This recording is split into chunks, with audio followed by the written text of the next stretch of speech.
Bagi hewan, proses memikat pasangan terkadang memiliki risiko pribadi yang besar. Bisakah kamu bayangkan kalau kita harus PDKT seperti tikus atau panda? Kalau menurutmu makan malam diterangi cahaya lilin cukup membuat stres, tunggu sampai kamu mendengar ini.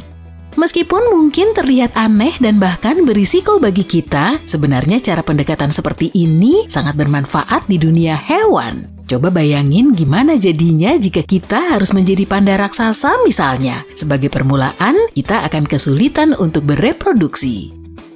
Di dunia di mana manusia hidup seperti panda, wanita punya masa reproduksi yang singkat, yaitu sekali dalam setahun pada musim semi dan hanya beberapa hari saja. Ini akan menyebabkan persaingan yang cukup sengit. Untuk memenangkan cinta seorang wanita, kamu mungkin harus melawan pesaing yang lebih muda, sementara sang wanita menunggu di atas gedung seperti Rapunzel. Kamu harus terlibat dalam pertarungan sengit. Jika kurang beruntung, wanita itu mungkin gak akan tertarik untuk memulai hubungan usai pertarungan. Saat meninggalkan gedung, dia akan mengusirmu. Kedua pesaing yang sama-sama ambisius akan berusaha mendekatinya selama berminggu-minggu setelahnya, beradu mulut dengan sengit. Akhirnya sainganmu mengaku kalah dan sang wanita tertarik kepadamu. Persaingan yang berlangsung lama ini ditambah dengan sikap enggan sang wanita mungkin justru memicu ketertarikan sang wanita. Bayangkan jika kita harus mengusir calon rival setiap kali ingin mengajak seseorang kencan, kita pasti akan menghabiskan lebih banyak waktu di gym untuk menjaga kebugaran tubuh.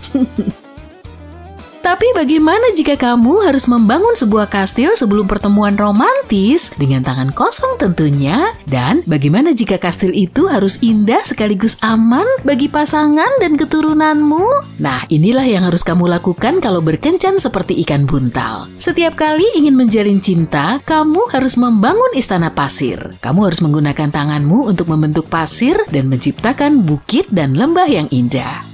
Ini bukan permainan, percaya deh. Jika kamu lakukan dengan benar, kamu akan butuh waktu 7 hingga 9 hari untuk menyempurnakan mahakarya ini. Rumah idamanmu harus cukup cantik untuk menarik perhatian, tapi juga cukup kokoh untuk menghalau pencuri. Lalu kalau kamu beruntung, seorang wanita cantik akan melirik dan tertarik. Lalu tinggal bersamamu. Tak lama kemudian, dia akan menjadikan sarang indah ini sebagai rumah.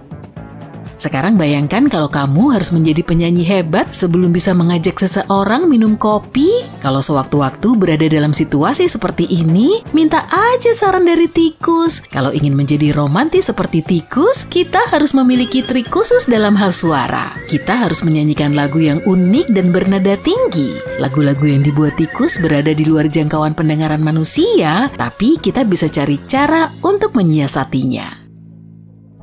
Pada akhirnya kita akan menciptakan nuansa syahdu untuk menarik perhatian calon pasangan. Kita juga perlu menggunakan nada suara yang berbeda. Suara-suara ini harus berbeda dengan suara saat mengobrol biasa. Meski kita berbakat, ini tetap sulit loh. Dalam skenario seperti tikus, pujaan hati kita nggak akan mudah terkesan. Dia punya selera sendiri dalam hal lagu-lagu romantis. Menurut penelitian terdahulu, tikus betina lebih suka lagu-lagu yang berbeda dengan yang dinyanyikan kerabatnya. Gak disangka tikus betina terkesan dengan hal-hal baru ya. Sepertinya kita punya kesamaan dengan hewan pengerat ini. Kalau pasanganmu pernah membandingkanmu dengan anglerfish, ketahuilah bahwa itu bukan pujian. Bisa dibilang makhluk ini adalah contoh nyata untuk kekasih yang selalu menempel. Itu karena ketika ingin kawin mereka harus berjuang habis-habisan. Para pejantan harus menggigit betinanya dan menempel padanya seperti lem. Mereka menjadi seperti benalu, hidup dari tubuh betina yang ternyata lebih besar. Pada akhirnya, pejantan benar-benar terserap ke dalam tubuh betina. Dunia gurita sudah cukup misterius, jadi nggak heran jika ritual perkawinan mereka juga sama uniknya. Kita semua memiliki naluri protektif terhadap orang-orang yang kita sayangi, tapi jika kamu bertindak seperti satu spesies gurita khusus, kamu harus bertindak lebih jauh lagi. Kamu benar-benar harus menjadi pengawalnya, harus selalu berada di sampingnya, di dalam sarangmu sendiri. Ini karena kamu harus memastikan nggak ada orang lain yang mendekat.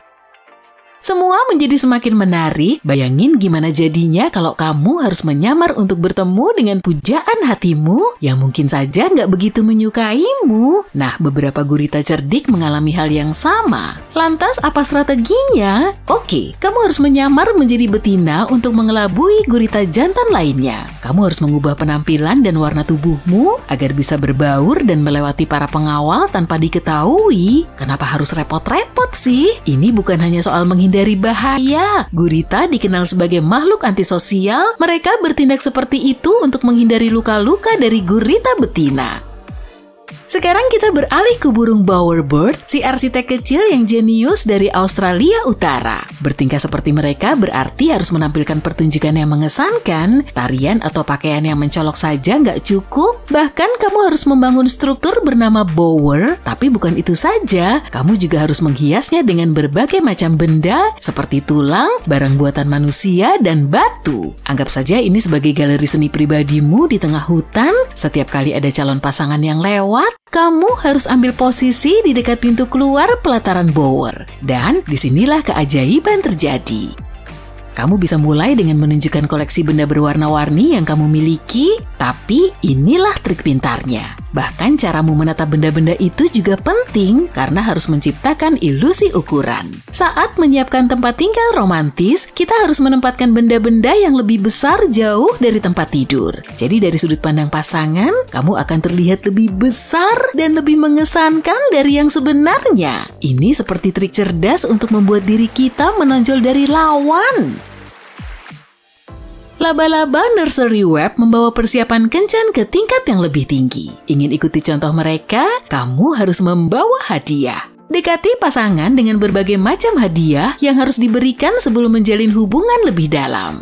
Para ilmuwan sudah mempelajari perilaku ini. Awalnya hal ini dianggap sebagai bentuk komitmen. Ini cara untuk menunjukkan kepada calon pasangan bahwa kamu calon orang tua yang hebat, penuh perhatian dan siap. Nah, para ilmuwan sekarang menduga perilaku ini bertujuan untuk memastikan keamanan pribadi. Itu karena laba-laba Nursery Web betina sesekali memakan calon pasangannya.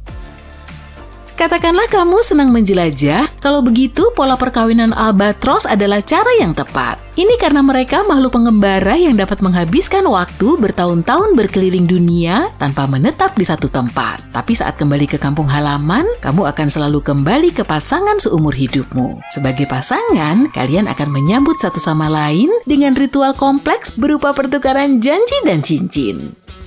Kamu tahu istilah atau sebutan lovebird kan? Sebenarnya itu adalah spesies burung beo kecil. Dan mereka emang sangat mesra seperti namanya. Hubungan asmara seperti mereka berarti kamu dan pasanganmu nggak akan terpisahkan. Seperti sepasang kekasih di SMA, terus saling merawat dan mengobrol. Bersama-sama kalian akan membangun rumah yang kompleks dan berbagi makanan. Cinta kalian akan menyerupai cinta yang dimiliki oleh kumbang lovebug yang selalu bersama selamanya. Selain itu, putus cinta akan menjadi bak tragedi. Seperti halnya burung lovebird, kamu dan kekasihmu nggak boleh dipisahkan.